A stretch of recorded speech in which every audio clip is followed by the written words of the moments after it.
और जहां तक वादों का प्रश्न है, वादे हम लोगों ने अधिकांश नहीं किया था, लेकिन मैं दावे के साथ कह सकता हूं जो भी हम लोगों ने वादे किए थे, अपने वादों को हम लोगों ने अक्षरशः पूरा किया है।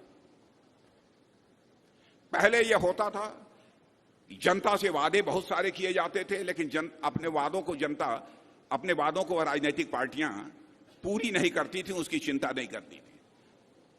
हमने जो कहा सो किया। अनिल विज जी आपको याद दिला रहे थे धारा 370 की, जम्मू कश्मीर की। मैं आपको बतलाना चाहता हूं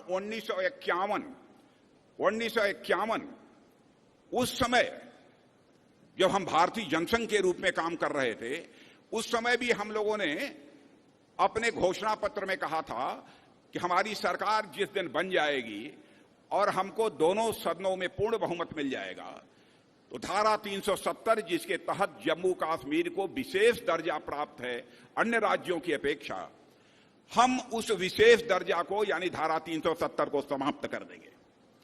और जब जब चुनाव होता था तब तब हम अपने घोषणा पत्रों में उसे शामिल करते थे। लोग ये कहते थे कि ये जनसंघ वाले जनता की आंखों में धूल झोंकते हैं, जब चुनाव आता है तब इनको धारा 370 की याद आ जाती है। लेकिन बहनों भाइयों, हमको दोनों सदनों में, संसद के दोनों सदनों में वो बहुमत नहीं मिला था, इसलिए हम अपने वादे को पूरा नहीं कर पा रहे थे। लेकिन हमारी प्रतिबद्धता अपने वचन के प्रति बनी हुई थी। आपने देखा कि वह क्षण आ गया जब संसद के दोनों सदनों में हमको लगा कि अब हमारा बहुमत है, तो बहनों भाइयों हमने क्षण भर की देर नहीं लगाई।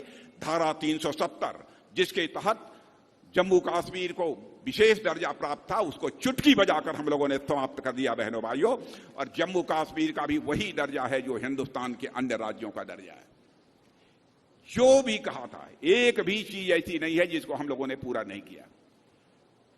यहां तक अपनी पुरानी विरासत पर गर्व करने की बात है। अपनी पुरानी विरासतें जो स्थान स्थान पर जो पड़ी हैं, उनको भव्य स्वरूप देने का काम भी यदि किसी सरकार ने इसे हिंदुस्तान में किया है मेरे बहनों भाइयों, तो हमारी सरकार ने किया। याद दिला रहे थे विज जी राम मंदिर का।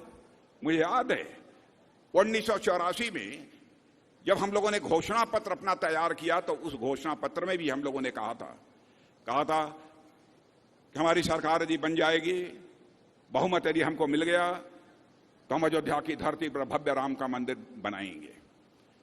84 के बाद लगातार हर 5 साल पर जनता कहती थी, भाई आपने कहा था, कब करेंगे आप लोग? इसको घोषणा पत्र में कहना अब बंद कर दिए।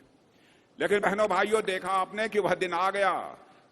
क्या आज आप जाकर अयोध्या की धरती पर देख सकते हैं, वहां पर भव्य राम के मंदिर का निर्माण हो रहा है बहनों भाइयों। और 24 जनवरी के बाद जाकर अपना शीश झुकाकर आप रामलला का दर्शन कर सकते हैं।